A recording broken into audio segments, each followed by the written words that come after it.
नमस्कार मंडळी, तुमचं पुन्हा एकदा एका नव्या व्हिडिओमध्ये सहर्ष स्वागत आहे. मंडळी, अतिवृष्टीमुळे मराठवाडा, पश्चिम महाराष्ट्र व विदर्भ यामुळे शेतकऱ्यांचे अतोनात मोठे नुकसान झाले. त्यामुळे शेतकरी तिथे पूर्णपणे खचून गेले आहेत. त्यामुळे शेतकऱ्यांची पूर्णपणे कर्जमाफी व्हावी म्हणून माजी मंत्री बच्चू कडू यांनी मोठं आंदोलन नागपूर येथे उभारलं होतं. आता त्यानंतर शिवसेना प्रमुख व माजी मुख्यमंत्री उद्धव बाळासाहेब ठाकरे यांनी आता सरकारला चांगलंच धारेवरती धरलं आहे. उद्धव ठाकरे असे म्हणाले की शेतकऱ्यांना फसवण्याचे खेळ सरकारने बंद करावे, शेतकऱ्यांना तात्काळ कर्जमाफी द्यावी. जर शेतकऱ्यांना पुढच्या वर्षी जून मध्ये कर्जमाफी होणार असेल तर त्या कर्जाचे हप्ते आता का भरायचे असा प्रश्न त्यांनी राज्य सरकारला विचारला. पुढे ते असे पण म्हणाले की जर नव्याने कर्ज मिळत असेल तर त्या सुद्धा कर्जाचे हप्ते आता भरायचे का असा प्रश्न आणि सूचक असं वक्तव्य त्यांनी केलं. महाराष्ट्रामध्ये गेल्या 6 महिन्यापासून सतत पाऊस पडत आहे, त्यामुळे महाराष्ट्रातील शेतकऱ्याचे अतोनात नुकसान झालेले आहे असे देखील उद्धव ठाकरे म्हणाले.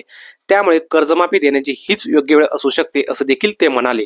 त्यामुळे उद्धव ठाकरेंच्या या वक्तव्यावरती राज्य सरकारने अजून काही प्रतिक्रिया दिलेली नाही. त्यामुळे त्यांच्याकडून काय प्रतिक्रिया येईल हे पाहणे स्वाभाविक असेल. तर मित्रांनो, व्हिडिओला जास्तीत जास्त शेअर करा आणि चॅनलला सबस्क्राईब केलं असेल तर सबस्क्राईब सुद्धा नक्की करून जा.